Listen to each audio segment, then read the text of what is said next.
chiefs and queens from faraway lands. East Africa,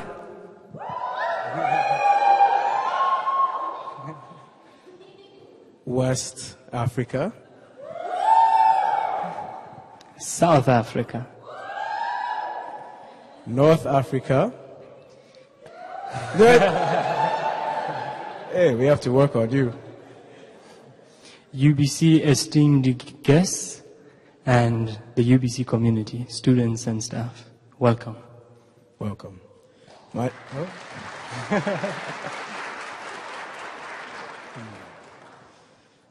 name is Amate Amar.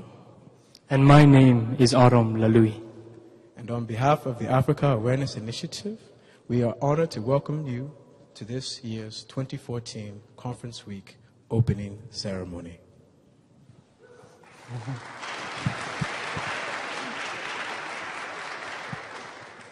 As some of you may be aware, I'm very fond of gardens. You've heard me say that several times. Yeah. And the main reason is the flowers. The different colors of flowers, the widths, the heights, the fragrances, the scents. That's what makes it beautiful. When I look into this great hall, I see that garden. Different flowers of different colors, race, nationality, ethnicity, tribe. And that's what makes this hall beautiful. For me personally, Conference Week is about appreciating the cultural diversity in UBC, of which I believe is a representation of the world. Oh, you're not going to clap for that.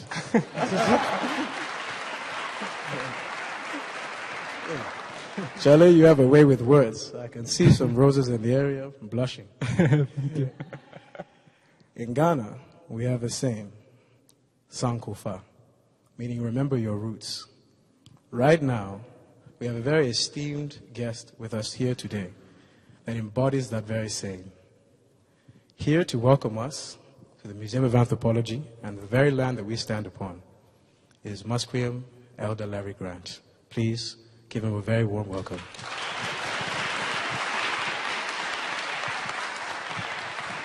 Thank you. Good evening, everyone. See, Nasiaya, Ayatla Gonasqui, E Tanitin at Kumasquim. Clark, this Yowenel, Kayapalano, E Holtimilto, because he looks to the Quinal, E Magnet, and which we eat, E Tesal, Tomokat Kumasquim.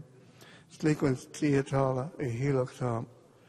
Tomokala, we eat the Museum Anthropology, to need UBC, to need to Tomokat Kumasquim. Set to something, need to swallow, eat Theatala, High Chapter.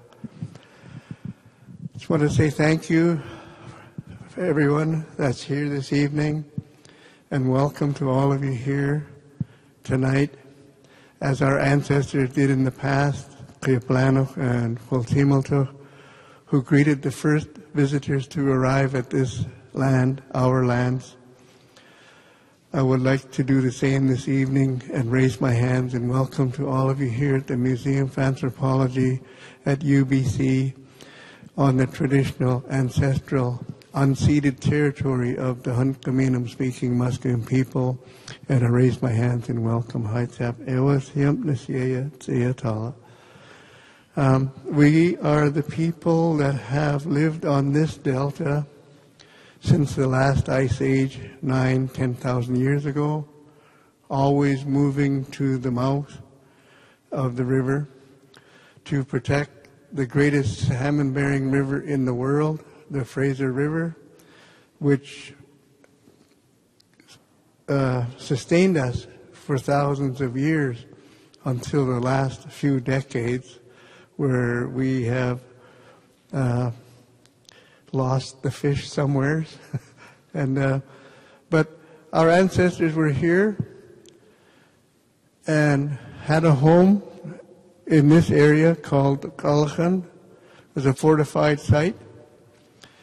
And our warriors were here to protect the resources, the human resources and the natural resources of the land, and lived here, survived here flourished here until the contact of the European man that had left diseases behind that decimated our villages long before Captain George Vancouver or Captain Cook arrived here on the west coast of the continent. And we as a people have survived in that time and are still here today, 150 years after Confederation. And we are very, very, I would say, very strong in our re-flourishing. And I'm so happy to be here this evening also, because this is a wonderful venue to have the African Awareness Initiative beginning this evening in this beautiful setting, because as it was mentioned a little earlier, this building represents so many different nationalities, different countries, different cultures, and it represents the first peoples of many, many lands and many, many tribes. And this is a wonderful place for that, to have a cultural awareness. So I want to say thank you again. And on behalf of the Hunkaminam-speaking Musqueam people, I raise my hands again also. Thank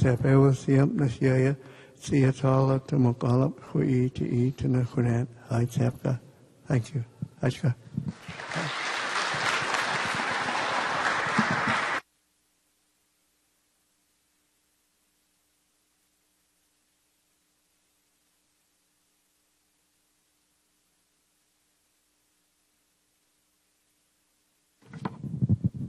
One more round of applause for Elder Laurie Combs. Thank you for that. Thank you. Thank you for welcoming us here to the Museum of Anthropology and to this land. Thank you. There is a reason why I talked of the flowers. One of the mandates of the African Awareness Initiative is to involve Africa in the creation of global citizens. Our next speaker tonight is a proponent of the African Studies program on campus, and she believes that an ideal educational system should reflect cultural diversity. It is my pleasure to welcome Carol Mayer.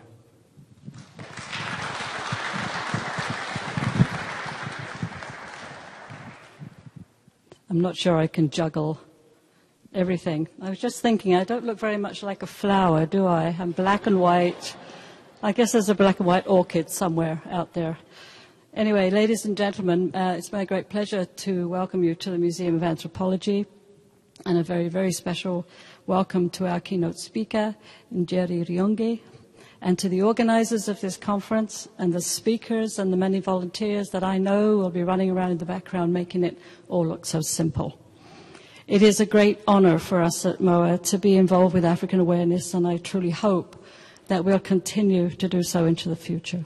I've looked at your website, and I can see you have an amazing conference ahead of you.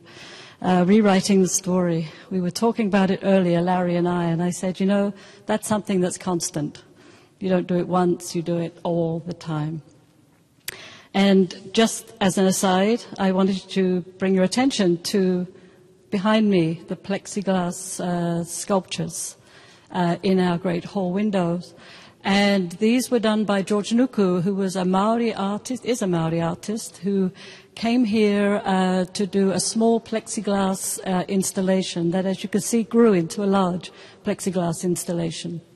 He said, I cannot possibly do anything small. In order for my people to talk to your people, I need to do something to honor the poles in this hall. I need to do something that is has as much voice or equal voice to them.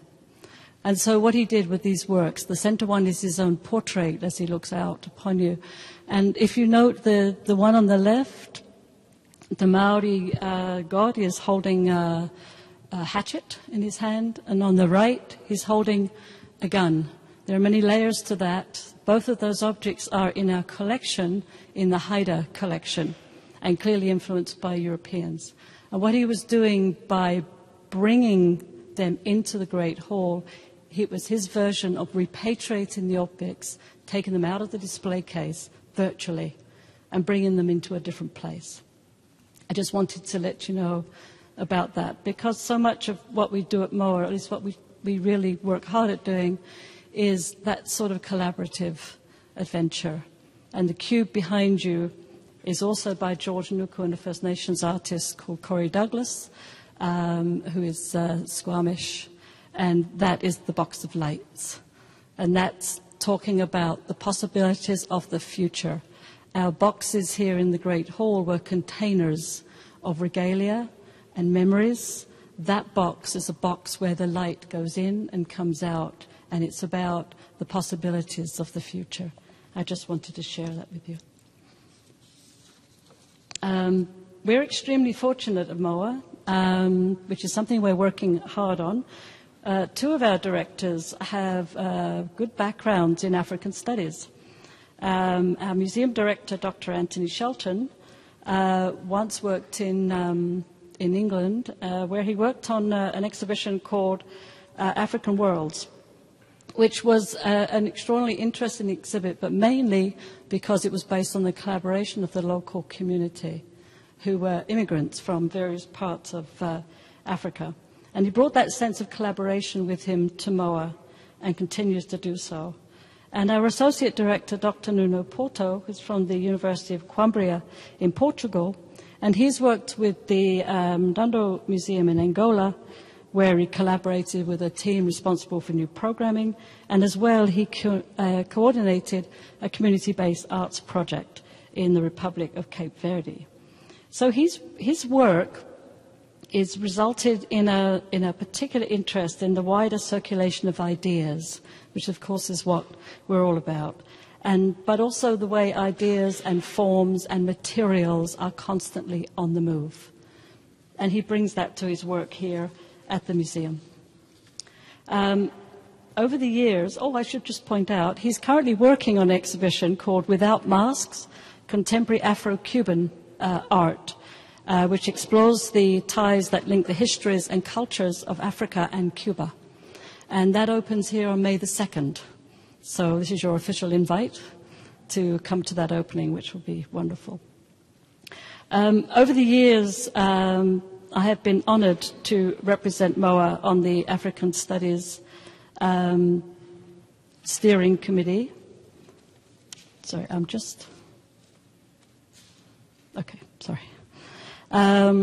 MOA supported the initiative in 2005 and has contributed financially to the program and has been privileged to be part of some of the courses, portions of which have been taught at MOA.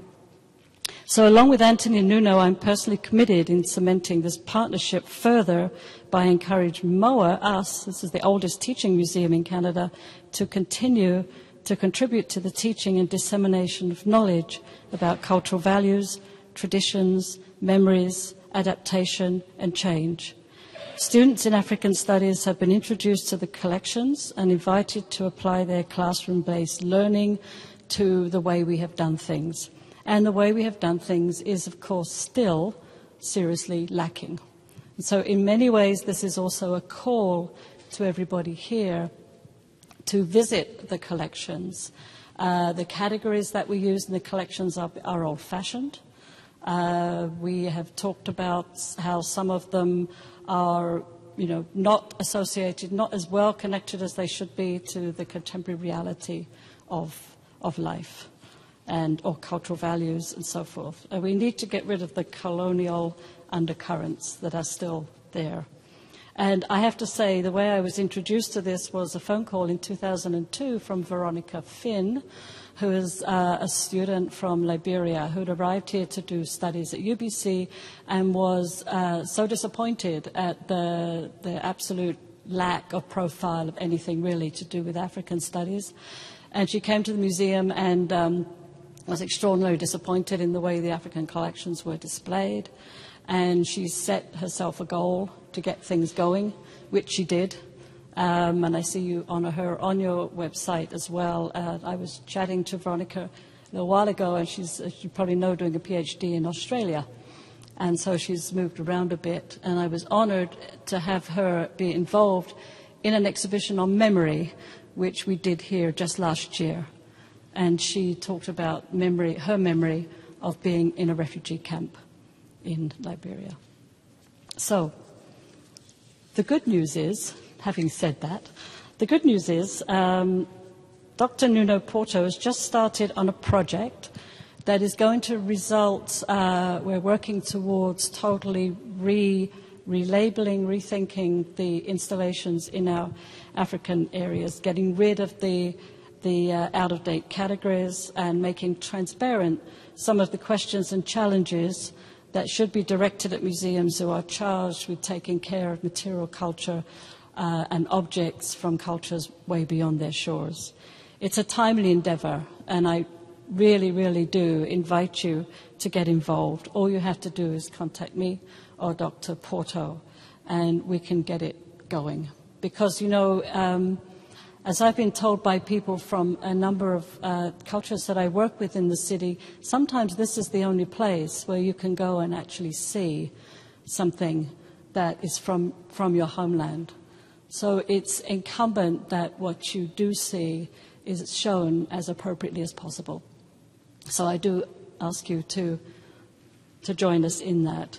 So I guess in the end it's a call for the continuance and growth of MOA's relationship with African awareness and with African studies, and the hope that you'll continue to consider us a partner in your dream to involve Africa in the creation of global identities. Thank you very much.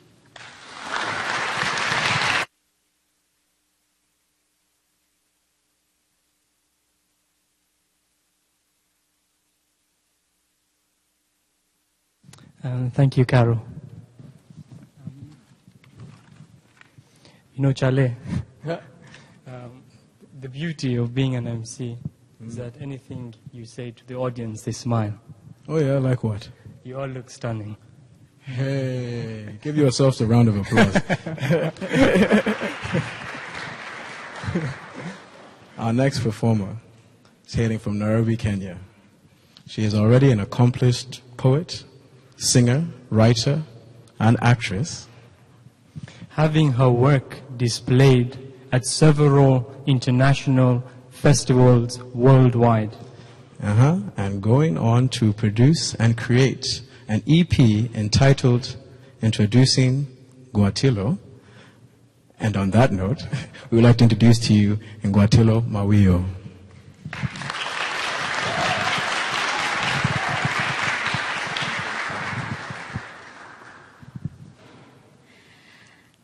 Welcome. Thank you for coming tonight. I'm going to share with you a poem called Lesson on Heritage. And I'm going to tell you one or two things about it before I do it so you can approach it, okay?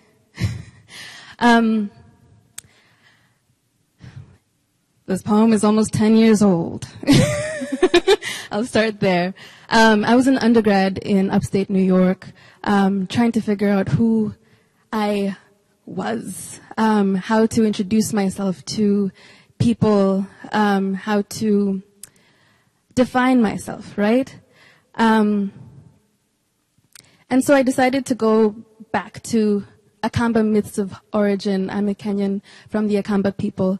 And the first Akamba person, you're not going to leave here without knowing about that, is said to have come out of a rock, a white rock, in a place called Nzawi. That rock was called Mulataivia. Now, the Akamba during colonialism were long-distance traders, right? So we have been traveling for a long time. And I mean, so you start there, and it has nothing to do with the present, with being a post-colonial person, young person in the present, right? So I'm like, okay, so what's familiar to me in the now about where I'm from? And it's goat meat, okay? Goat meat was the one thing that the West knew nothing about or rejected or just kind of didn't appreciate. And I'm like, it's supposed to be strong. It's supposed to have a strong flavor, you know.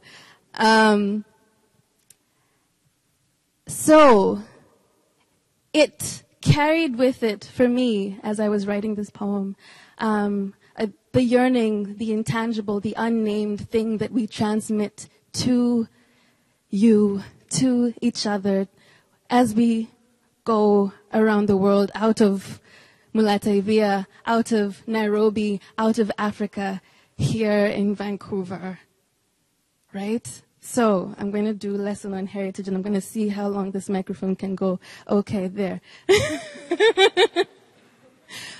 Lesson on heritage. Vision of land.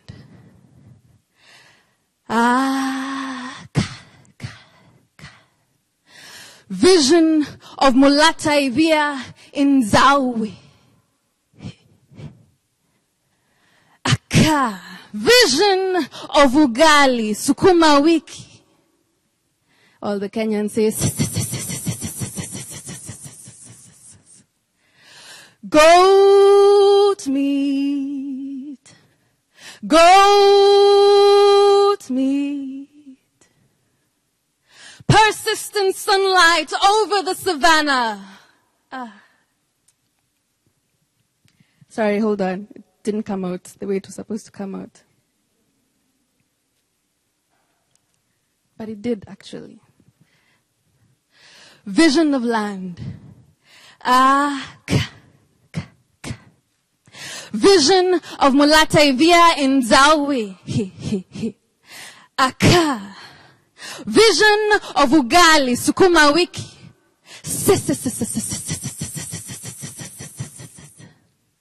Goat meat, goat meat, goat meat. Persistent sunlight over the savannah, dry, desolate dust dancing over distance, woman sighing, she's swallowing, could have done, she's moving on, saying,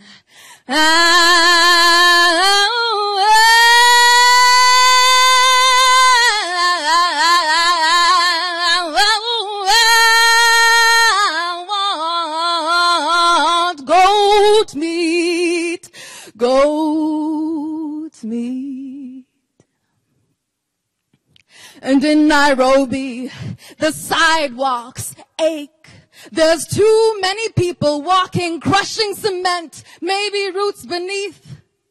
There's not enough sweepers, dust rises, coating stone buildings brown.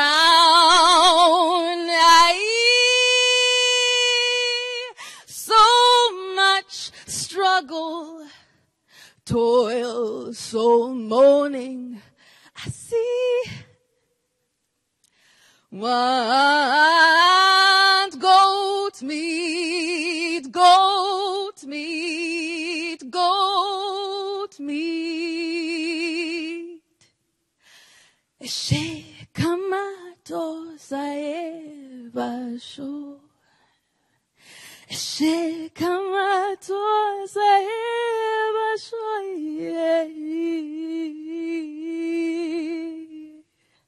Our footsteps, Prince Rock beyond Zawi, in Nairobi, in South Africa, England, Bangladesh, Trinidad, Tobago, Canada, in Panama. Everywhere we go, meet you where you go after seeking goat meat, goat meat, goat meat. So you too can endure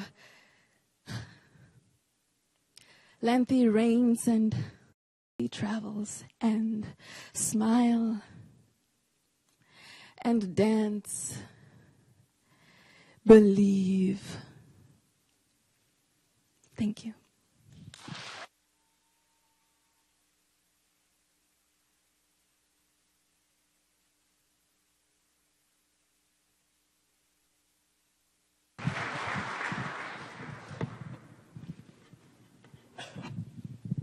Wow.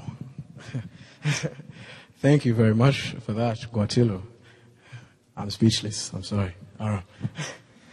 You know, Guatilo, that reminds me, when I was young, my father always used to say that music is a ladder to the soul. And I think finally I can testify to that. Yeah. One more round of applause for...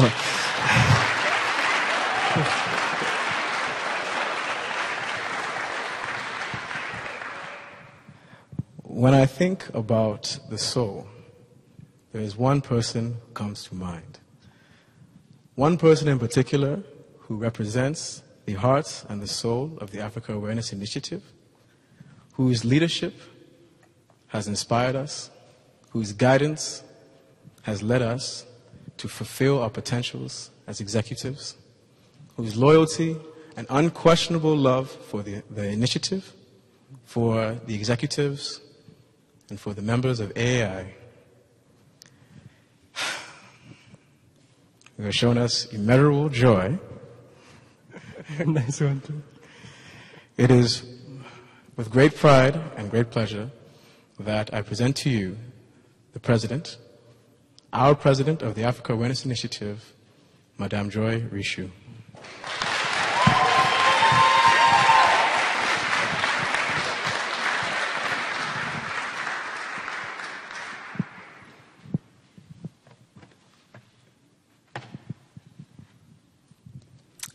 Thank you so much, Tay and Aram, for that wonderful introduction.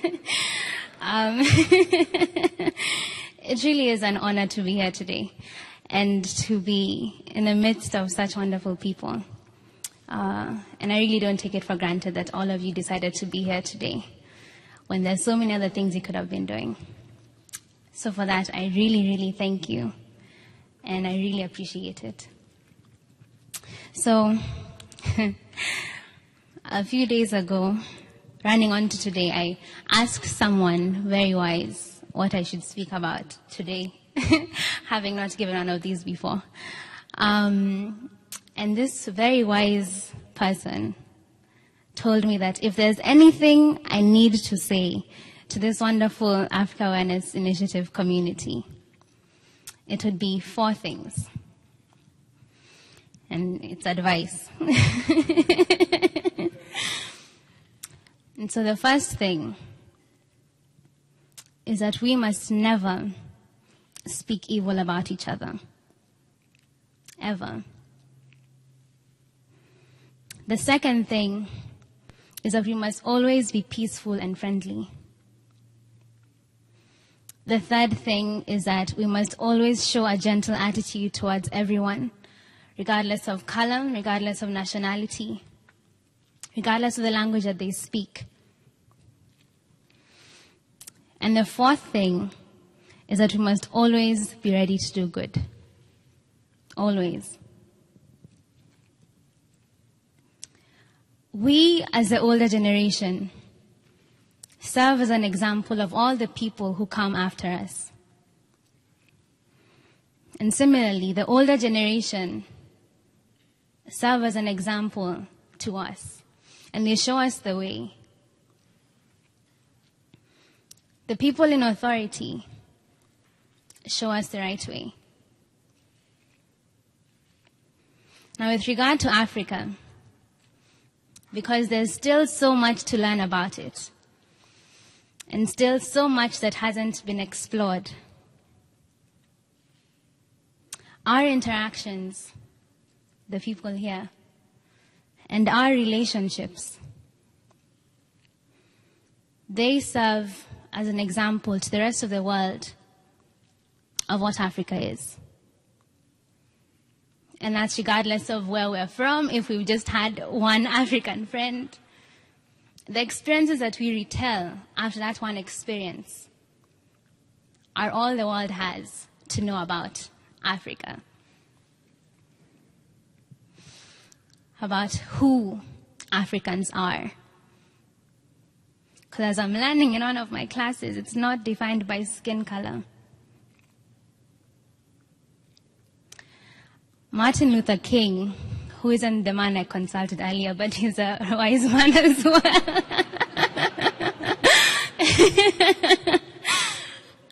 He had a dream, and it was a beautiful dream. And similarly, we as the Africa Awareness Initiative, we have dreams too. We have a dream, a very nice dream. And put simply, that dream is that one day, every single person in this room will be able to learn about their history, about their culture, about their heritage, their music, and everything that makes them who they are. And that's every single person. Now, the good news is some of us are already there, and we're enjoying the fruits of that. But even us who aren't there yet, it'll happen one day. We're just, catching up. But I'm hopeful. Because given the advice that wise man told me earlier on,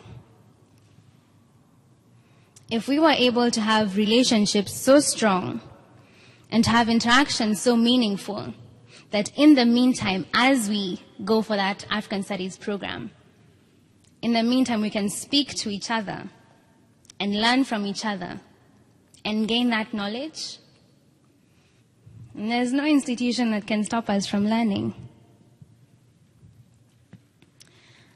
I can almost see it now, being able to study creative writing in Kenyan culture, creative writing in South African culture, business in Ghanaian culture.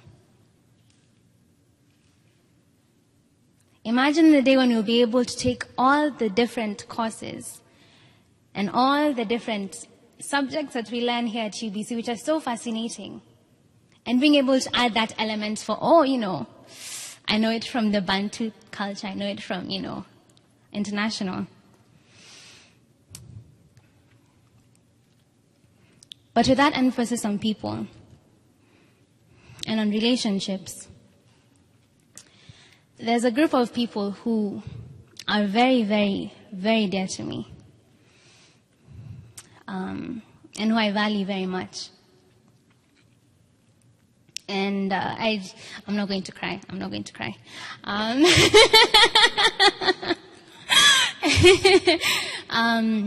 I honestly don't think it would be fair if I was to stand here on my own and not recognize that group of people who have made all of this possible and who have made my UBC experience very, very, very meaningful. And so if for one short while, if these following people would please join me for a short time. I'll begin with the person who's been spearheading the African Studies Committee, who has been working tirelessly to make that dream that I just spoke about, that amazing dream, possible. And so if Naliaka, you'd please join me just for 1 second.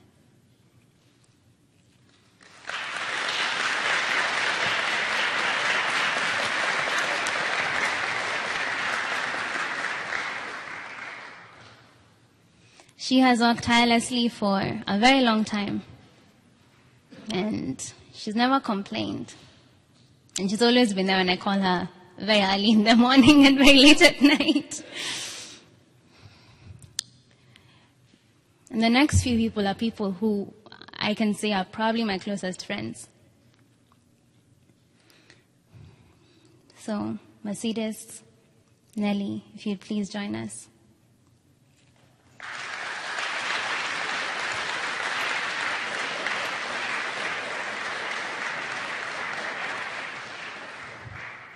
Aram and Tay, if you'd please join us.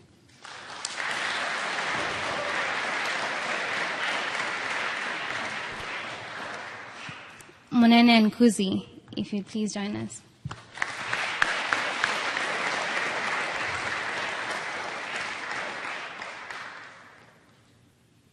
And Daisy and Agape, are they down here?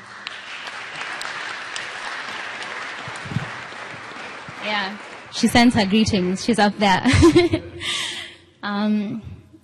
This group of people are the leadership of AI. And not only have they been working extremely hard, but they've become very much family to me. And I can tell you, they won't tell you themselves, but they work very hard. And it really is an honor to serve you. And it really is an honor to be a part of this organization.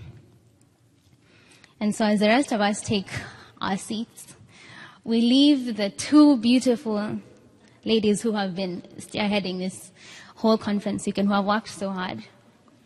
And so if you'd please join me in welcoming Nelly and Mercedes.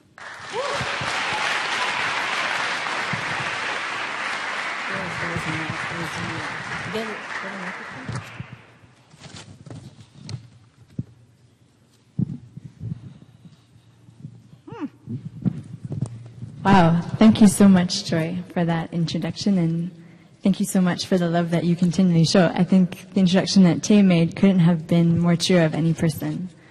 Thank you. So it's a great pleasure and a privilege for us to be here today and to share with you a little bit about Conference Week 2014 and this creation that's come out of the hearts and minds of all of the people who were just here, and that Nelly and myself have had the privilege of creating. And so today we stand in the very gaps of history. Behind us, all of us, lies a past, complex and intrinsically interconnected. Before us lies a future in which we are all interdependent, one upon the other. And we stand poised at the forefront of a new story. Because history is always in the process of being created. Each one of us, actors and participants in its ever-emerging story. Africa is a young continent where 62% of the population is younger than 25. Young people with brilliant talent and potential, many of whom face barriers in fully realizing the potential to lead social and economic transformation across the continent. Africa is a green field of dreams waiting to be harvested by its young people. Like the land of your fathers in your village that you are taught to love and care for at a young age in order to be the owner of this land and the one who will make it flourish and blossom. Africa is the land of hope, promises, dreams, and opportunities waiting to be cherished for, treasured, esteemed, and fruitfully and progressively constructed in the image of our visions, dreams, values, beliefs, and traditions. And as we as a generation come of age, we enter into that field of dreams. Simultaneously, we also inherit some of the most complex challenges, socially, environmentally, and economically. And we become stewards of those dreams. Challenge and opportunity. We are a generation who will rise to the occasion to be fully present to both. Conference Week is our annual flagship event, and it was created 11 years ago to elevate and augment the awareness surrounding the African continent at UBC. This year, it is a week-long forum designed to highlight the role of young people in the creation of history as it pertains to Africa and as Africa pertains to the world. It is a culmination point of what we do as Africa Awareness Initiative. Our vision for this year's conference is to position it as a platform to share ideas, foster collaboration, and engage pragmatically in the unfolding of the African dreams. Rewriting the story is about realizing and believing that each one of our lives carries significance, regardless of where we come from. Each one of us has a part to play in the story of our humanity. It is about nations of the world coming into a new equilibrium, each one of us recognizing that fundamentally we belong to one another. We share in a common humanity, an interconnected history, and an unwritten future. It is about Africa, a place of diversity, complexity, brilliance, leading the way in this generation in creativity, innovation, and possibility. It's about new things, new structures, and new possibilities being born. Today, we look to Africa for answers. We look to Africa for solutions. We look to Africa for wisdom. We look to a continent teeming with young people as a place of hope, vision, and future. Today, as Africa Awareness Initiative opens up Conference Week 2014, we are writing a story in which Africa leads the way in articulating, seizing, and demonstrating opportunity. Rewriting the story in which Africa is a global leader led by its young people to new places. It's about us as young people recognizing and honoring the lives of those who have come before us, such as the late Nelson Mandela, who reminds us that our small lives are like single drops of water, that they find themselves collected into a stream that turns into a river that overcomes the impossible, that together we rewrite the story. One drop, one river, one humanity. In Conference Week 2014, we will explore how critical it is for each one of us to have a dream and continually act in reference to its ever-unfolding reality, to involve our continent, our home, our family, our friends into the realization of that dream, and to always seek a way to impact people in whatever path we pursue. And today, we are extremely privileged to have someone with us here today who has done this very thing. Someone who at a very young age has made many, many dreams come into reality, overcoming many impossibilities. Through her creativity and innovation, she was able to chart a new course for herself and so lead the way for many young people to follow. Her life reflects that nothing is impossible. An opportunity awaits the willing heart to grasp them, believe in them, and bring them into existence. Join us in welcoming one of Africa's leading entrepreneurs, visionaries, and actors, Madame Njeri Rionge.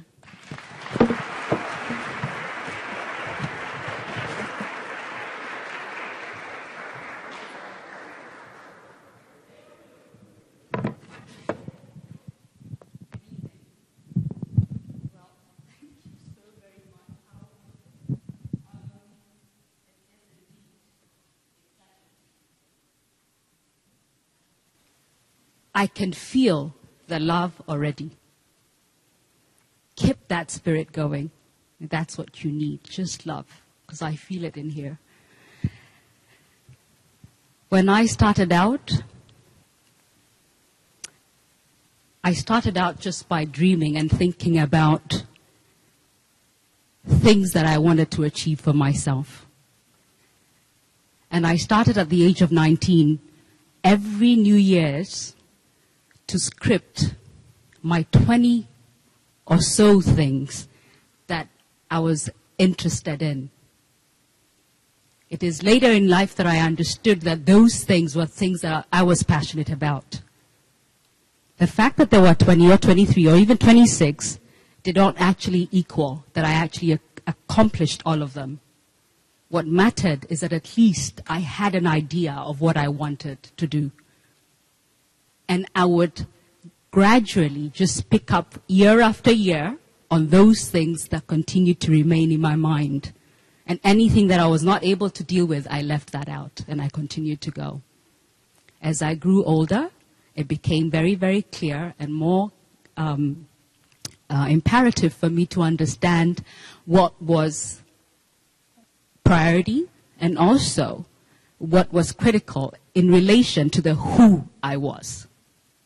There were things that I saw growing up that I knew that I never wanted to encounter again. And some of the things that I saw growing up were a separation, because my parents separated when I was 13. And I kept telling myself that two things would have to happen. Either I don't get married ever, or if I do get married, I better make the right choices.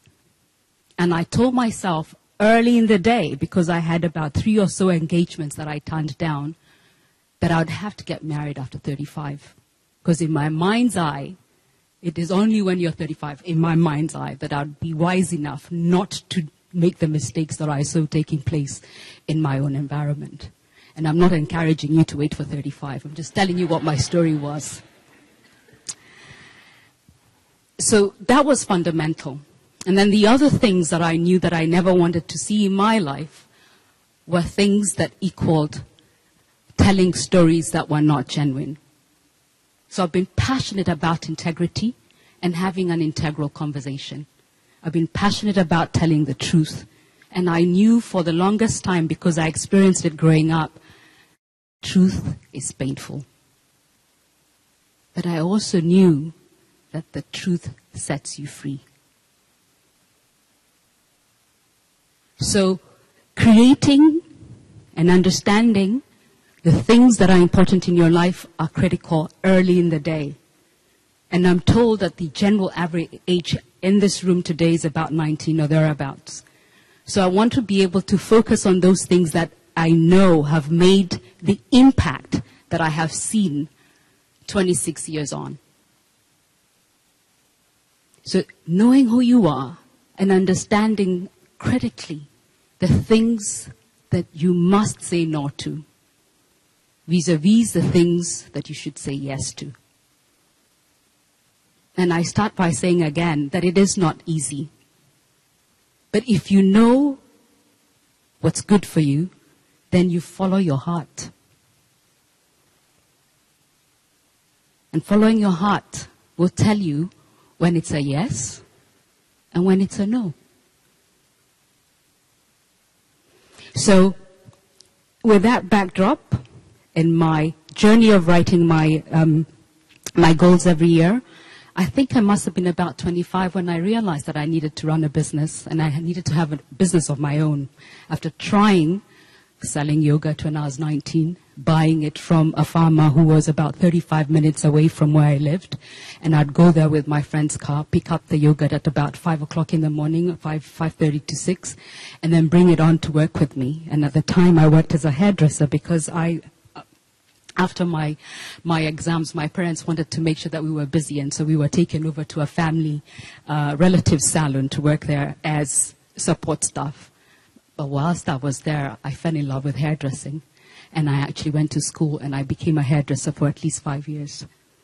Meanwhile, I was selling the yogurt when I had slow seasons in the hair business, and I also was traveling to London through DHL courier services, and I'd buy clothing from Aldgate East over the week, so that I could sell it to my customers who were coming to me at the time. And because of the salon that I was working in, there were high net worth individuals, so I could actually sell my clothing for a good, handsome price back in the 80s. You probably can begin to calculate how old I am now. So I did that, and I realized that I enjoyed the concept of buying and selling. I also realized I enjoyed the concept of keeping myself busy to keep myself out of trouble when the days of the working period, which was 8 to 5 in my country at the time. Nowadays you have working periods that are 24 hours in most economies, but in my country at the time you could only have a job between 8 and 5. Probably still is today in most cases. And I remember in keeping myself busy, I was able to retrospectively think about the things that were important to me. So I wrote in one of my goals that I wanted to run a business. But meanwhile, I traveled, and I traveled to about 4 different countries. I went to the States, I went to the UK. So I've lived in about 7 countries. But I want to kind of move fast because I know I only have about 20 minutes of speaking, so I want to get to the core. So I traveled around the world just finding myself, meanwhile, and working along the way. And I also went to school. But I have to tell you the truth that I went to school 3 universities, and I actually dropped out from all 3. I had a different learning style. And I knew, because I knew who I was, I knew my learning style was different. So even though I tried to follow the law of the world to actually be in school and get myself a degree, I consistently would try that and come back to my final decision that I really needed to focus on my learning style, which I successfully did. And I did a lot of courses in relation to the things that I was passionate about, which I couldn't find in a structured university, a curriculum. So, where am I going with this story? So the time when I realized that I needed to start a business, it was after working for 2 companies that I had experienced a particular rhythm within those organizations. I experienced that we were losing customers, bringing them on board, lose them consistently, and the reason why we're losing those customers is because of price. And I said to myself, it didn't make sense that we were offering product and services that were too expensive for us to have the capacity to retain customers. So my colleague and I came up with a concept that we then presented to the company that I worked for, and we said that we would need to bring the price down by at least a fraction. And this was when I came up with the idea of setting up an internet service provider company. And when we set it up, we were charging 12,000 shillings per year, which was roughly 1,000 shillings per month, instead of charging equivalent of 12,000 shillings per month. So we were charging it for the year. And the entire market was excited about the product, but a lot of the business people thought that we were going to fail. So we were given 6 months, and meanwhile, we were not able to get customers on board. But we were given 6 months, and then given another 6 months, but we were able to sustain the business because we trained. We came from experience. We came from the 2 companies that we had worked for. We had gained enough experience to be able to develop capacity for our own business to run. But what made that successful? What made that successful was that we were able to actually source for funding. And we got $500,000 US dollars before we started the business, which then helped us to build capacity to run that business. At the time, we didn't have the concepts of angel investors. But we had read, I was well-traveled, my colleague was also well-traveled, and we had studied the markets in the UK and other parts of the world. So we knew that you could actually put together a business plan and talk to angel investors. And it is these angel investors who actually identified our idea and funded, gave us the 500,000, which then we used to start the business. The critical success factor in that process was the integrity piece that I had learned early in the day. Because in our business, for you to offer services to a customer, you needed to work with a telco. To work with a telco, you needed to actually pay someone at the telco to offer that service to the client. Now, most of my competitors were paying extra money to the person at Telcom to pay, to deliver the service.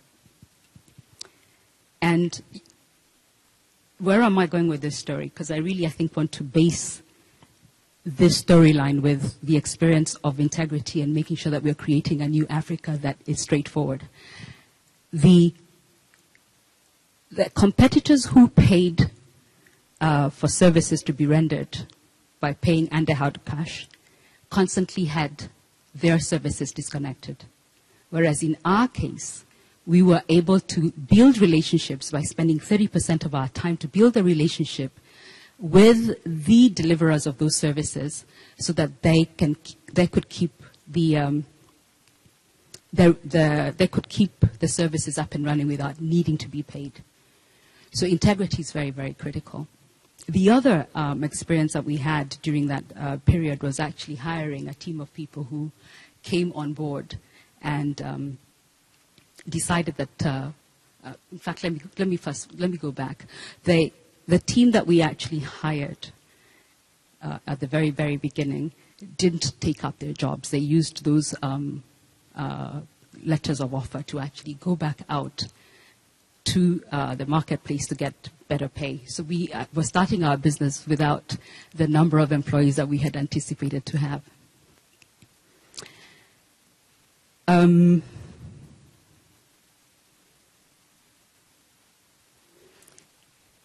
Fast forward. The experience, I've actually lost my train of thought. The experience that I think we need to see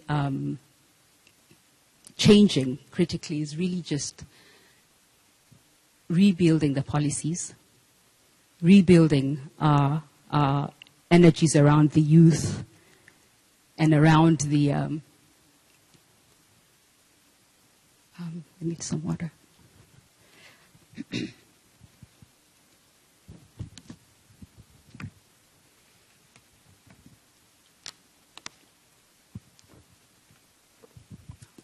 Yeah, so the experiences that the story that we need to rewrite really is one where we are following that is in our heart. We are focusing on those things that will bring the difference in that will make a difference in the Africa that we want to see. I think for a long, long time we have lost our ways and found ourselves focusing so much on the colonial structures that exist. So if I was to call out with new lenses and said to us, what would we do to make that difference, is to really go back and look at all our policies and rewrite those with the generation of the youth that we have today in mind. And start asking ourselves, how do we rewrite those policies and reorganize those thoughts? And maybe you could ask some questions that we can try and pick up.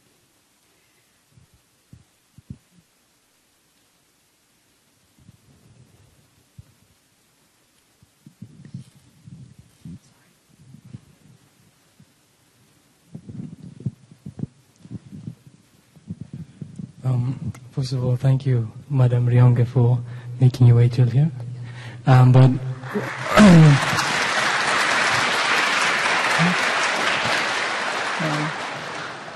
In the last few days, I was going through your story. And I started with one story, and then I got more attracted and inclined to read about more. And then I finally found out that, oh, this is this Zuku my mother sends me at the end of the month to go pay the bills for. And I have one particular question. As a woman that has served on many boards and institutions and full of experience, some of these institutions may be patriarchal in nature. And I'd say, how has that experience been for you? And maybe some advice we could give to fellow entrepreneurs. Thank you. Thank you so much for asking the question to keep me focused. I think the biggest thing that has got me on boards is actually going back to rebuilding my career and positioning myself and getting the nominations to sit on the boards that I have sat on. And I've sat on Unilever Tea Board, Icon Tea, Unilever Tea Board, the East Africa Tea Trade Association, and Icon Internet Corporation of Assigned Names and Numbers. In those particular boards, I was actually the first woman on the board. And the integrity piece made a difference, because when I got called for the interviews, I made sure that the interviews were both two ways. I got interviewed, but I also made sure that I interviewed that particular company to confirm that indeed my own value system, and my own thinking and ideas and ideologies were actually understood by the board that I was going to be engaging with, so that also they understood me and as I understood them through that interview process. The amazing thing that you find is that in some cases, boards basically exist to rubber stamp certain activities, and there's a little understanding of what the board structure should actually be when it comes to governance and or strategy. So it's important that actually we begin to get trained on how to operate within the boards. So my experience has been that in most cases when I actually join, I'm playing a role of helping think about the community, if not the communications and the governance structures, as well as making sure that the audit structures are also adhered to. That's what they normally would identify me as my skills to help in that area. So I think most of what I benefited the boards is actually really around structure and having the integrity conversation, which normally is not held. So it's always going to be rough in the beginning for me, or at least it has always been rough in the beginning, and then over time they understand where I'm coming from, and then I am able to make the changes that I eventually see when I'm on those boards. I have one question. Yeah, thank you. BBC News has described you as one of the most successful serial entrepreneurs in Africa. And I wanted to know, how do you find time for yourself and to sit back and not worry about the business and relax as Njeri Rionge? Thank you. I actually spend a lot of time in the value system process, identifying the fact that it's important to be a wife, be a mother, and also be the corporate person or the business person. And the way to do that is actually know yourself. It's so important to know who you are. And it's so important to also communicate who you are and your value systems to the people you're working with. So when I had my baby, for example, I actually told my board that they would never see me in the office for a 7 o'clock meeting. And therefore, our board meetings were reorganized, and there would be the timing would be set based on the needs of what was important to me at the time. So I think my time is managed based on the fact that I very quickly recognize that if I don't pay attention to the important things and the little things, or rather the big things that seem little in the corporate space, it would be to my detriment. So I then communicate my needs to those people that I actually operate with. So I manage my time from that perspective. But over the years, what I also did is I decided to create a completely different rhythm. So I actually work I have, out of 366 days, I have 100 days where I really do a lot of community work and development. I have 100 days where I do a lot of commercial activities. And then I have the 100 days for recreating, for example, the businesses and reorganizing. And of course, they're not all structured based on the specific 100 days. So I don't work 100, 100, 100. I basically make sure in my mind that I'm allocating time across these spectrums, and then I have the 66 days or 65 days in a year that I actually identify as time to spend with family as well. Just one last question before I open it up to the floor, to the audience. Sorry. A few months ago, I was walking there's a mall in Nairobi called Nakoma Junction, and my friend Jack starts telling me about this business incubator. And we've been talking about it for a while now. And as a young entrepreneur, the business incubator is one of Njeri's. She founded it. And how can I, as a hopeful entrepreneur, invest in any startup company with my small budget? How can you start up? May invest participate. Yeah. Okay. So basically, the incubator is set up in such a way that we identify startups that align with our mission and vision. In most cases, it's IT technology, or anyone who's actually building a prototype that will make a difference in the marketplace. And in this case, the marketplace would be Kenya or East Africa. And we go through a process of evaluating them. And then once we identify their ability and capacity to actually convert that idea into something that will become a business that's successful, they then start using the facilities, and we bring on board the legal for helping them structure their company appropriately.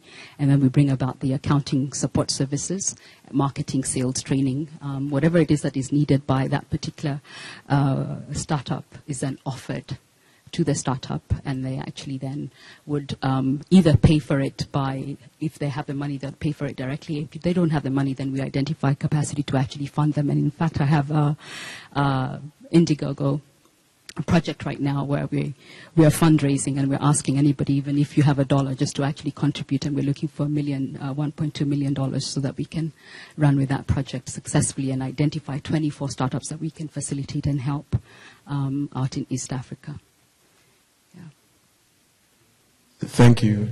Can we please thank Madame Njeri Rionge?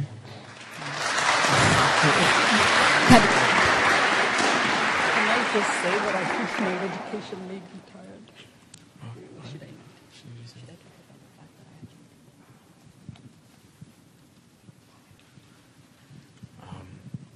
So we would now like to take this opportunity to open the discussion to the audience.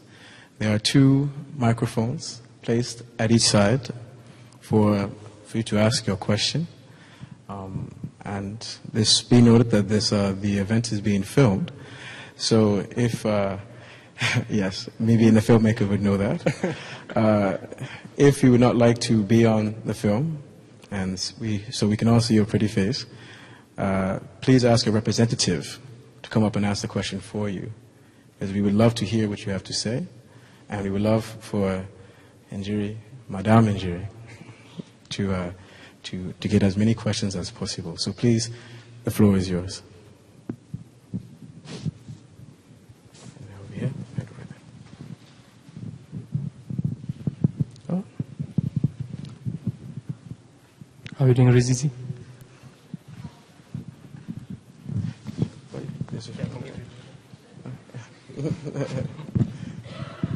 Hi, Ms. Njeri Rionge. Anyway, as Tay pointed out, you were named one of Forbes' most successful women, and you were termed a serial entrepreneur. My question is basically to do with, why did you choose not to stick with one company, say Wananchi, and see it till its growth and maturity, but rather you decided to create different companies? Thank you. That's a very good question. So we all have talents and skills that are very, very different. And my skill, the strongest skill that I have is idea to execution to building the formative structures of any business. And I have learned that over the years that that's where I'm good at. The minute the business gets to a point where I need to maintain it and it's not on a growth curve, that's rather boring for me. So I'd rather some other people deal with that. And therefore we elect or we recruit people who then can drive that business to the next level. And then I pick up the next idea or the next business. And most of the businesses actually, if you really pay attention, they're all related. They're interconnected. And over the years, I've also learned that you cannot, in some cases, use the same business structures to run certain other sector businesses. So you have to segregate the businesses and separate them so that you can create the structures that make that product and service thrive and also recruit based on the competencies of that particular business. I know most people think I'm probably not consistent or I'm erratic. That's not the case. Yeah.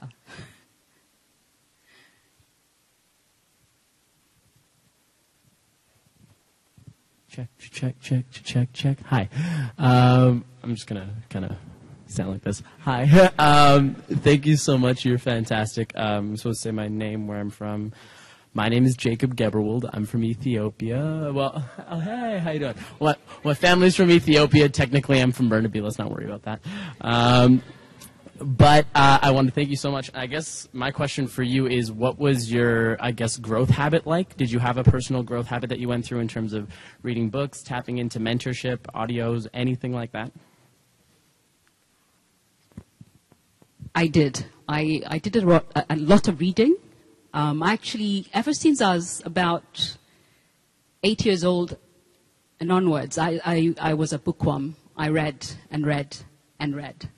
So I enjoy reading, particularly when I'm running businesses. I read a lot about biographies, and I read a lot about motivational books.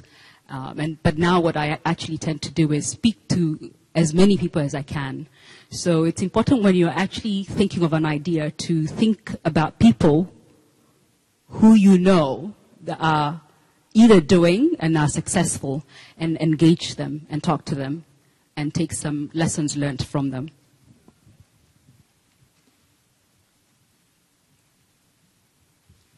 Hi, I'm Olamide from Nigeria. I wanted to ask about if you experienced any cases where people look down upon you because you're a woman and because you're an African. Oh yes, okay, so thank you for reminding me a story that I actually had and I forgot. Once upon a time, back in the day, I was actually selling a product, a detergent, a concentrate, out in Italy, and as I was going about my business selling it, one of the customers actually told me that if I could only use the product and make myself white, and when that did happen, then he would buy the product. But I was also very smart. I looked at him in the eye and I told him, look around you. On the whole street here, you have about 5 solariums, all of them converting people to my color. So, and then I told him that he would have to, I would have to be crazy to convert myself, use the product to make me white, when everyone else is trying to become my color. So anyhow, yeah, so that was a comeback. But I was very pissed off though, and I walked out after I said what I needed to say, and I walked away.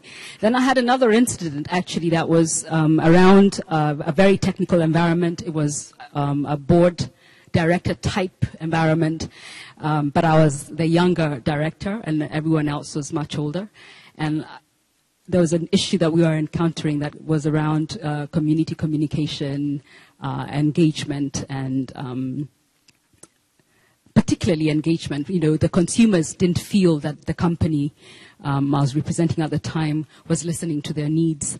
And I remember bringing up the whole issue of marketing. And of course, the environment was very technical oriented and scientific oriented. And when I talked about marketing, they were shunning the whole concept of marketing. And of course, they ignored my input. And I decided, well, I've flown in, I think my ticket at the time was, a $9,000 ticket to attend this meeting. And it's community, based in terms of the funding. So I told them, I've come all this way, and I'm giving you ideas about why I think we're having issues. And you actually elected me to this board on my skill set.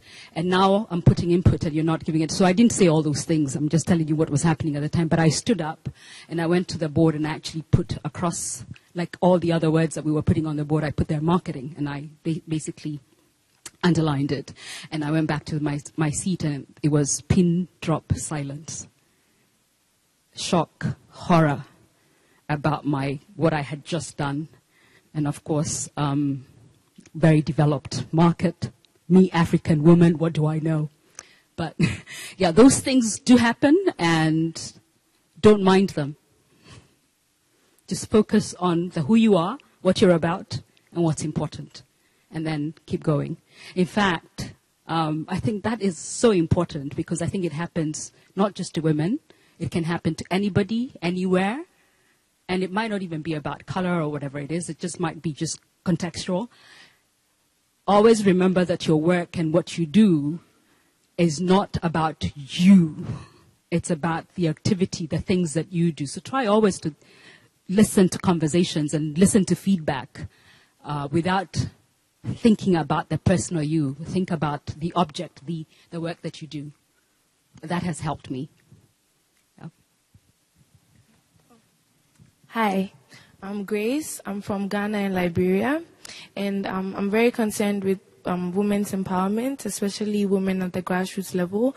And I worked in a microfinance once, and I realized the impact that small-scale loans can have in terms of women's businesses. And I would like to know what your thoughts are about microfinance and women's empowerment at the grassroots level. Thank you. Microfinance is an interesting subject. it's definitely probably the most expensive money that most Africans get in the big scheme of things. But they don't tell you that. And neither do you know it because you're focusing on just getting access to cash.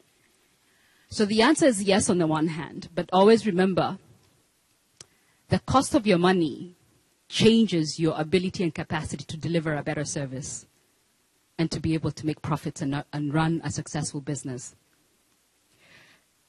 Most of what's happening at the moment is that people are trading, are doing a lot of trading. So they're buying and selling and not paying attention to the cost of their business processes. So you have cash, but because you're not doing all the you're not doing all the number crunching to make sure that you're making a profit, you're constantly needing cash as well. So we need to build, in terms of training, we need to build very easy, palatable concepts of how to deal with the trading segment of the African markets, either through visuals, videos, so that people can understand that even the microfinance structure, which is definitely most of the time the only way to go, is very expensive. Now, to come back, I think I want to say that it's been the most powerful tool to date that has helped a lot of people build businesses or trading entities in Africa. So it's definitely doing something right. Did I answer your question? Okay. Good evening. Yes. My name is Kuzi and I'm from Zimbabwe. I was watching an interview of yours this morning, and I noticed that your interview noted that you're currently moving into the farming business. So having this diversified portfolio of businesses, I was wondering what was the prompt that sort of, I guess, moved you to move into farming? Health is wealth. We are what we eat. And it disturbs me to note that we're poisoning food from the seedling. And so that's the reason why I was making that comment on that video. I haven't really quite taken that subject forward, but I'm having conversations in another area. So what I have actually decided to do now, because I'm constantly evolving, is to build a platform that's called FUN, that's basically an ERP for farmers. And then in that IT technological process, we can produce the information that's relevant for farmers to make the right decisions as they move forward about managing their crop, how to manage their crop, talk about incidences and things that are actually taking place in the marketplace. So I think for me, the big thing about farming is actually just thinking more about organic. A lot of us in Africa have a lot of untilled land for years, many, many years. And so you can actually move into a whole organic segment now easily because your soil is untainted, so to speak. Huge opportunity. Yeah. Hello. My name is Ariel Wangunda and I'm from Rwanda. When I was in class, they were saying that the problem that African business have, that they don't have leadership. They don't have someone to set goals and to show them how to proceed. So I was just wondering, how do you train the people that, you say that you create, you help companies stay strong, then you move on. So how do you make sure that the training you left those people is going to be sustained and it's going to be productive throughout? It's that's very hard. But we try what we can. It is actually the education system, really, genuinely, truly, needs overhauling. Or is it really perhaps not the education system, but perhaps the value systems, our own understanding, our own learning techniques, our own ideologies around learning the lessons that we learn. So training and capacity building is critical. It's a continuous engagement area. It's a But it needs to begin with having an integral conversation. Because a lot of the times we actually know what we're supposed to be doing, but we do what everybody else is doing. I don't know if you get what I mean. Yeah. Hey, my name is Daniel Mundeba. I'm from Tanzania. And just want to thank you for taking the time to speak with us today. My question is, a few years ago I read that Africa is not trading within itself enough. And some people identified that as one of the biggest problems there. Do you see or have you seen the same problem? And if that's the case, how can we deal with that? You're right. We're not trading, not just trading within ourselves enough. We're not trusting ourselves enough. So how about we start to trust ourselves enough so we can start doing things ourselves enough and engaging with the truth enough and working harder. I think what's happening is in fact, it's not just Africa really. Generally speaking, we're lazier. Forgive me. If you think about any corporate environment, for those of you already working, you're in meetings consistently to talk about the same things you spoke about last year and the year before. Can someone explain to me why we want to do that? Why you spend 18-hour days, year on year, on exactly the same subject, when you know deep down inside you that if you dealt with the truth of the matter, you would solve that problem instantaneously. It will no longer be an agenda item that's ongoing forever. Why?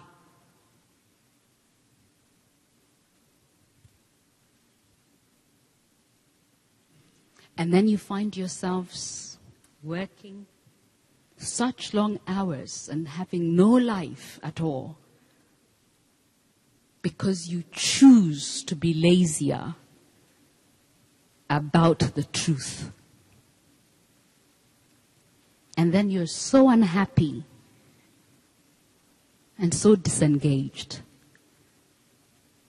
Meanwhile, you're exhausting resources by the number of hours you're putting in the nothing business. Anyway.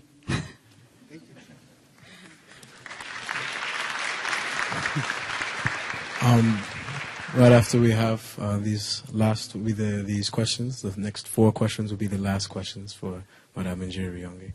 Thank you so much for answering for us. Thank you. I'm from Kenya, and I'm really, really happy to hear you speak. My question is about technology in Africa, because I think that I'm not in business at all, but I'd like to learn more about business. But one of the things that strikes me is that in Africa, a lot of the technology we use is not from Africa. And sometimes it's a bit frustrating, starting from medicines to cars to mobile phones.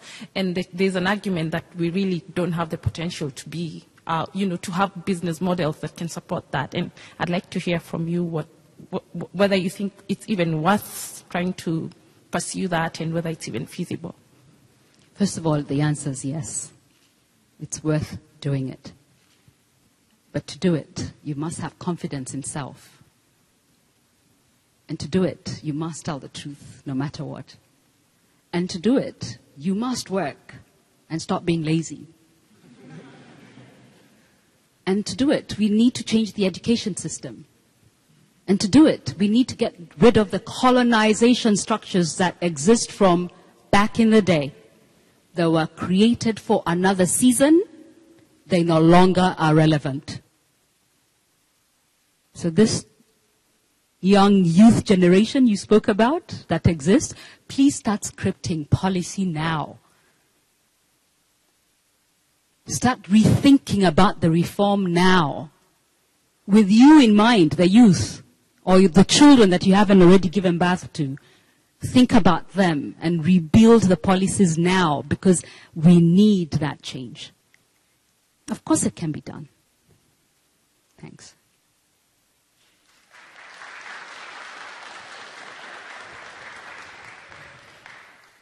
Hello, my name is Derek, and I'm from Vancouver. My question is also about technology. And I think, as was mentioned before, you are involved in agriculture.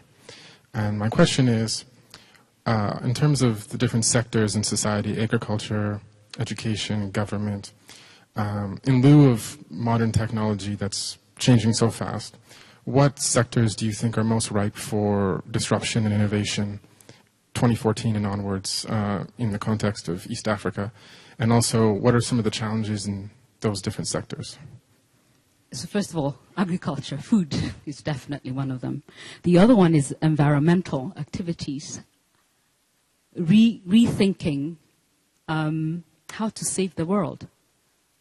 Making sure, particularly for AAI, that we do not repeat the same mistakes that have already been made before in this greenfield environment that we have, that we call Africa. It didn't work. Why are we still transferring that knowledge and skill and taking those products that are not even approved in any developed market? Why are those products showing up in Africa? Repackaged, relabeled, called something else. Who's making those decisions, and why would you make them? So, rewriting the story is about really having the truth in the conversation from an economics perspective, from policy, across the board. In fact, I think if we just have love, truth, and no laziness, if we just change that, fundamentally everything else will change. Whether we're discussing bottom-up, below the pyramid, leadership, let's just change the matrix of truth. And then cascade that across all the sectors. After all, Africa is greenfield in this case. And so many other places in the world that are emerging markets. Let's not repeat what has been done that we know for sure has not worked.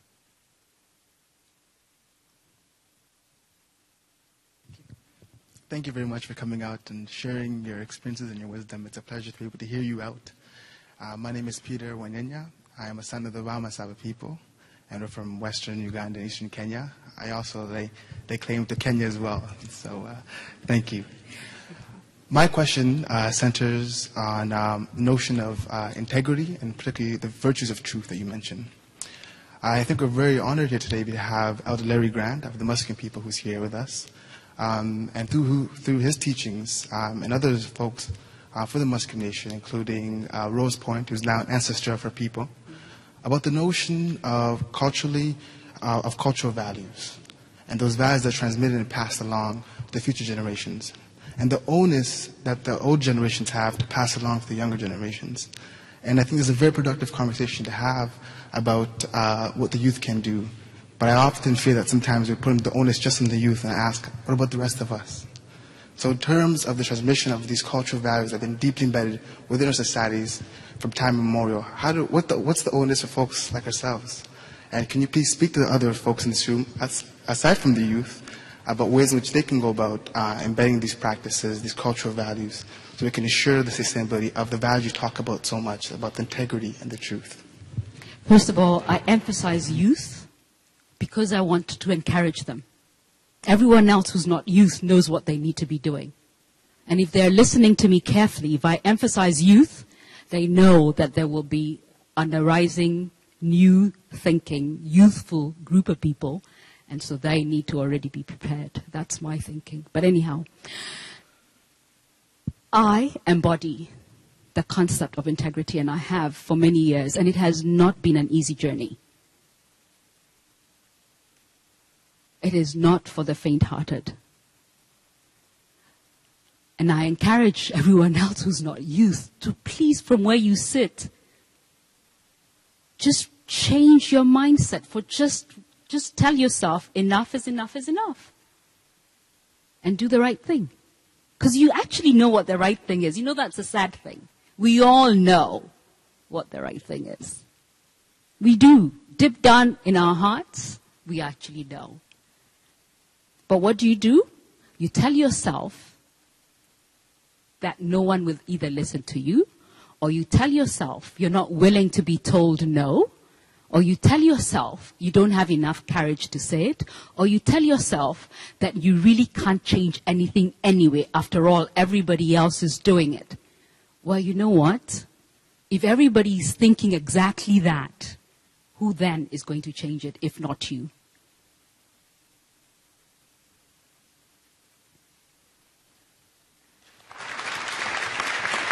Thank you. This is the last question. We have an eager one. Hi again.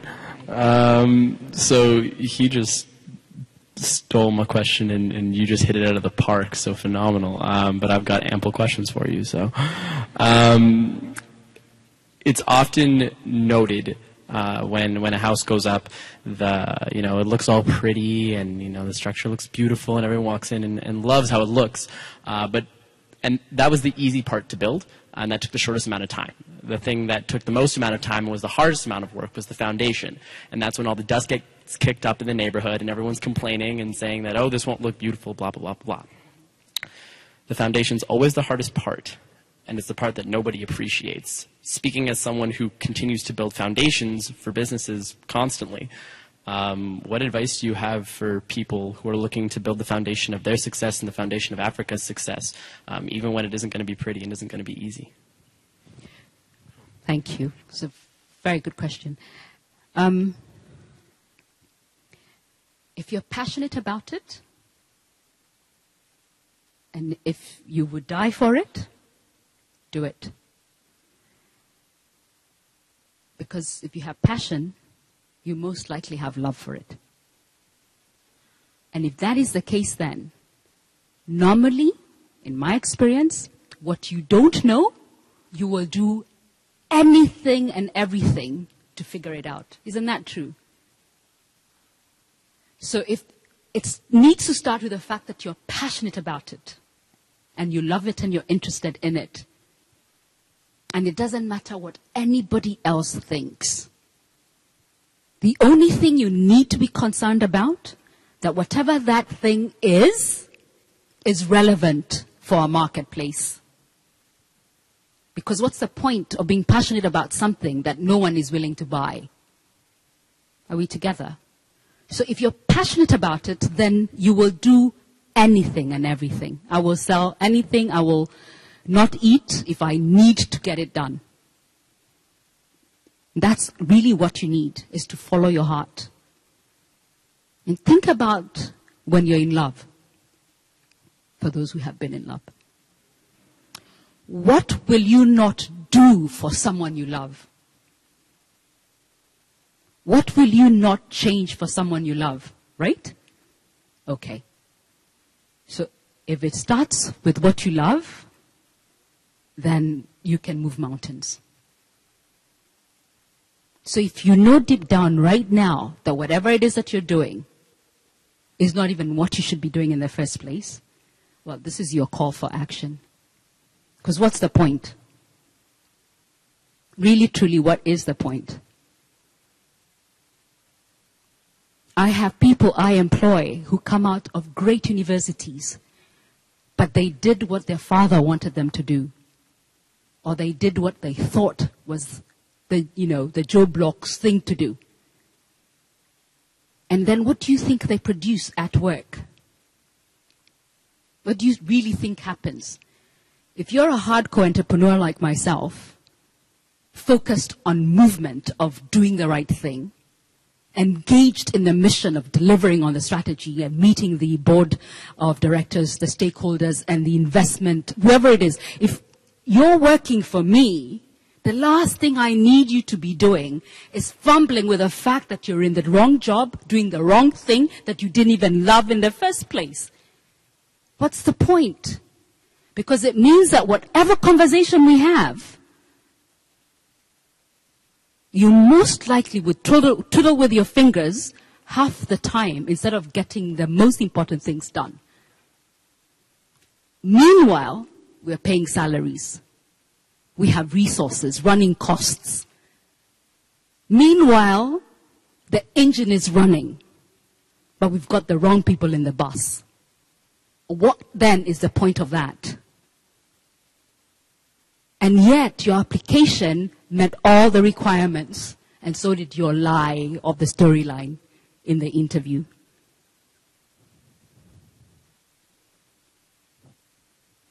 Don't do that.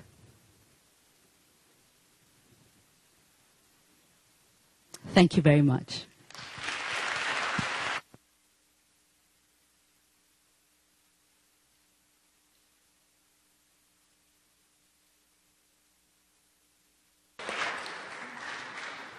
So Tay, we're going to go do two things. One is we're going to look for the local farmer and get some yogurt, sell it on campus. Then we're going to walk to the dean's office and quit school.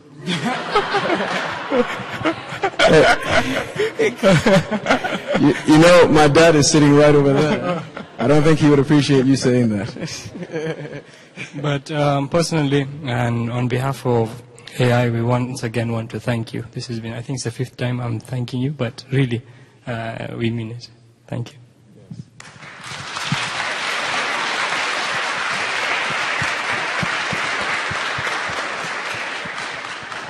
I know that there are so many of you that want to continue to ask Madam Njeri Rionge more questions.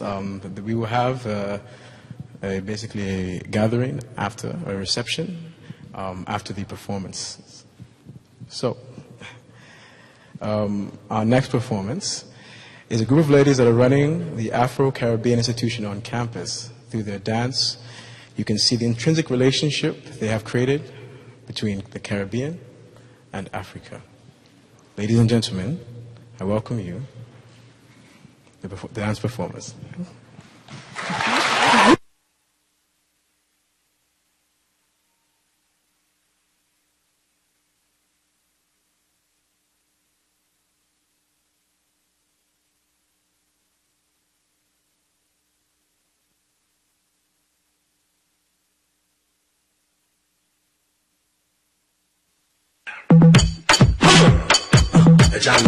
Mystère d'Ibanche Coco Master.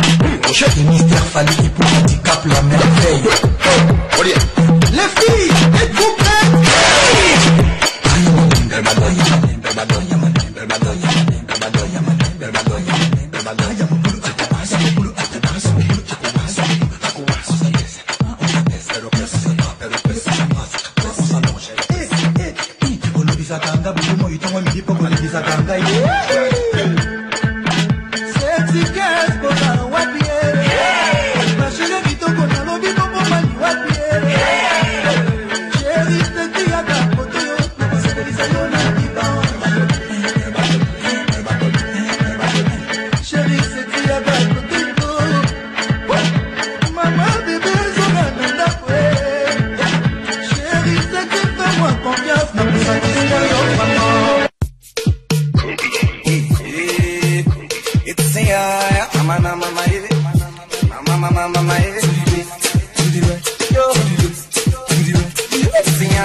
The way you moving your body from left and right, you own somebody. Now they pump, look at the men, them look at you. Everybody just feeling you. Just feeling you. Go like to the balaga, chop the banana. Come and chop the banana. To the right, your way. To the right, your way. Your way, your way. Shake it.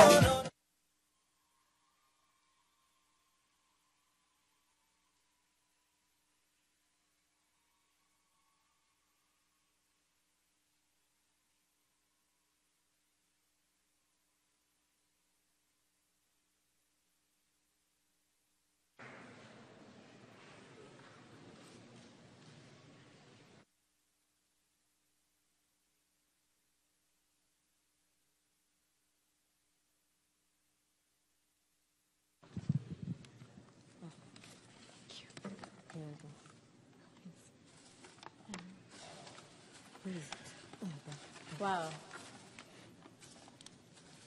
Thank you so much to the beautiful dancers. Thank you so much to the amazing words of wisdom that you've offered us today. And imagine what it would look like to see an entire generation that's caught the meaning of what it means to be human and alive. An entire generation that says, yes, this is why I was created. This is why I'm here. This is what I love to do. I think that is rewriting the story, and that is igniting the passion that each and every one of us has the potential to discover, and then walking in it. I know for a fact that when you walk in that very thing that makes you come alive, there's nothing that's impossible. So thank you for those words. Welcome to Conference Week 2014. Please join us on Tuesday night, where 6 young people will share the visions for the story. On Wednesday night, where we will engage in critical discussions with 5 people who are currently shaping the story from different disciplines and levels of engagement for the Tumaini project. On Thursday night, where in collaboration with the International Students Association, we will celebrate the cultural diversity that exists within Africa by focusing on one country, going deeper in one country, Rwanda. In addition to this, in respect to the fact that one country exists in the context of an entire and diverse continent, there will be a legit African marketplace set up for us to come and experience, because there's nothing like that. So come, bring your change. Just wait. On Friday, we will close the conference by hosting a closing ceremony, an artistic night, based on the African Awareness Initiative's mandate to involve Africa in the creation of Global Citizen. Our closing ceremony will open up the stage to include and engage the global community in various artistic performances. Using art and creative expression as a medium shared by diverse cultures, we will situate the rewriting of the African story in the global context by inviting these different groups to come and bring their piece. Tickets are available at the door for only $10, and all of these events begin from 6:30 until 8:30. So we look forward to seeing you there, and all of the details are available on our website. Thank you so much for being present tonight. We look forward to seeing you to all of our events. So we'd like to thank once again the Museum of Anthropology for your incredible generosity in hosting us. Thank you to Connie. Thank you to Carol. Thank you to Elder Larry Grant for welcoming us here. Thank you for Guatilo. Thank you for these amazingly beautiful girls for gracing us with their dance. And thank you so much to Madame Njeri Rionge for your words. Thank you, Tay. Thank you, Aram, for your emceeing. That was amazing. And thank you, Joy, for your words. Thank you to the entire team who's made this possible, and to each and every one of the guests who are here, bringing your presence and bringing your peace into this room. And so, without further ado, welcome to Conference Week 2014.